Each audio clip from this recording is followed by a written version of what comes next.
Hi guys, good evening. Welcome to my blog. Today's video is all about varnishing my album stand. Album stand kasi marami akong album. And before, mahilig akong mag-produce ng hard copy ng aming mga pictures. And then, I search on Google ng mga ideas about stand. So I choose this one kasi feeling ko madali at kaya kong gawin. Since quarantine, walang gagawa. So I started this project. Sinubukan kong maglagare ng dalawang platform horizontal, pero mahirap maglagare kasi kailangan ng force, lalo na ako, isa akong babae. So I asked Alvin na ituloy itong project na ito. So ginawa nga niya yung tatlong platform horizontal para sa 3 layers, and yung mga sides ganyan na buo itong album stand na to.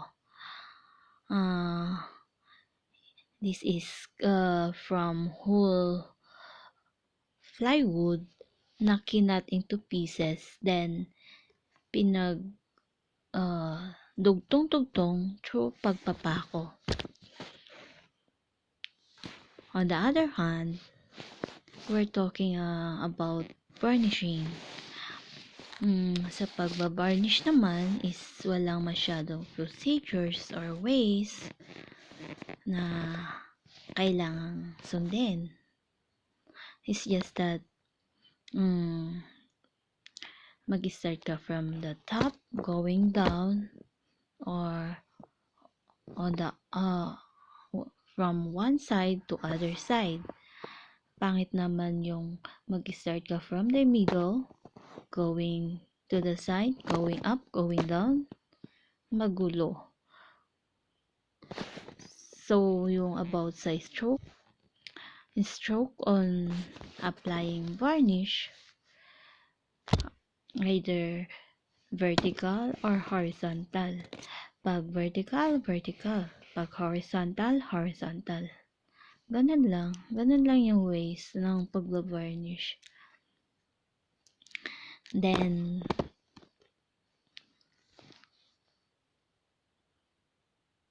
ayan yung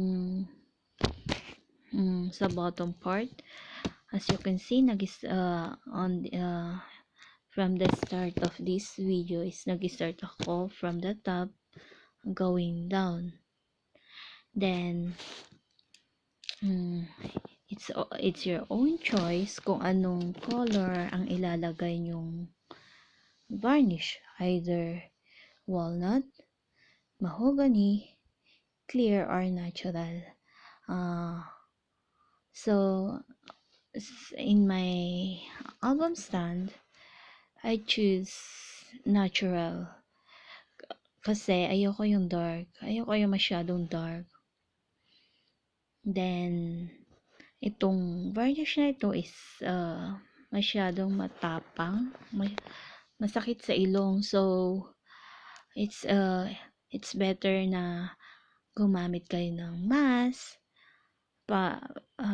parang prevention na rin, kasi pag na-inhale mo ito is hazardous din sa health.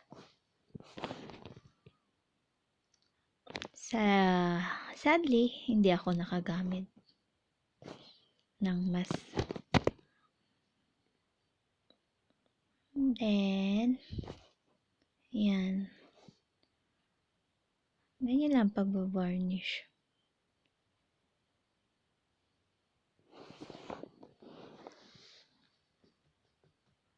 Okay.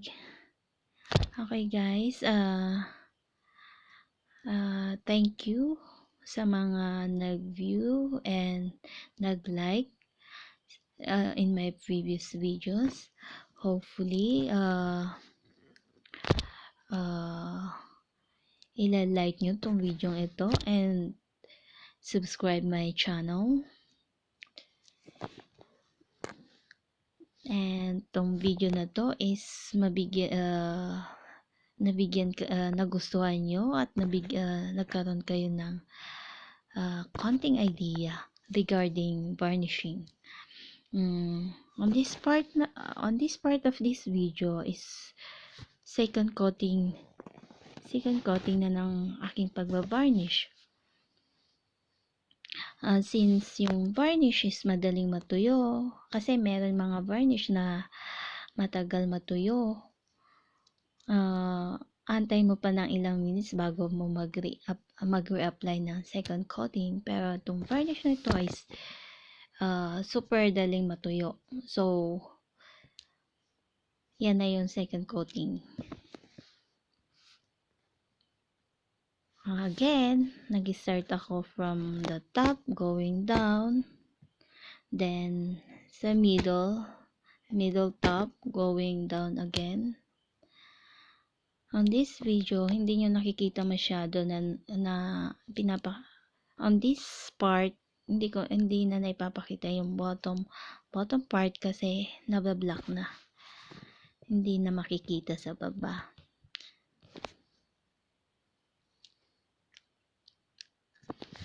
Ayan, ganyan lang ang pagbabarnish. Super easy.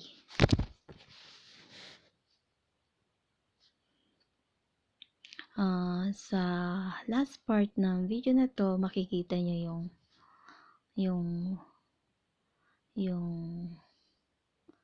na-varnishan kong album stand. Okay. Ayan.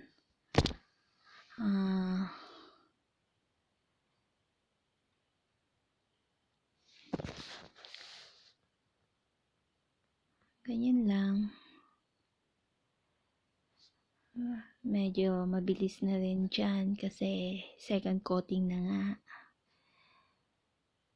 Unlike yung first coating na kailangang dahan-dahan.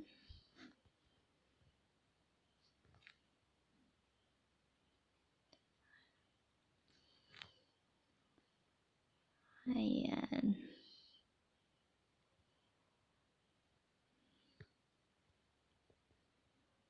Okay, I think malapit nang matapos tong video na to. So,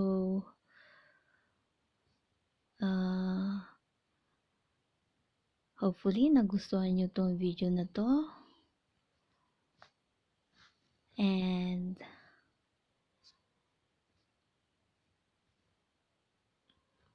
patuloy nyong panoorin. Okay, eto na yung last part.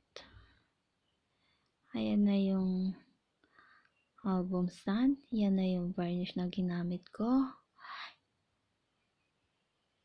Ayan na rin yung album.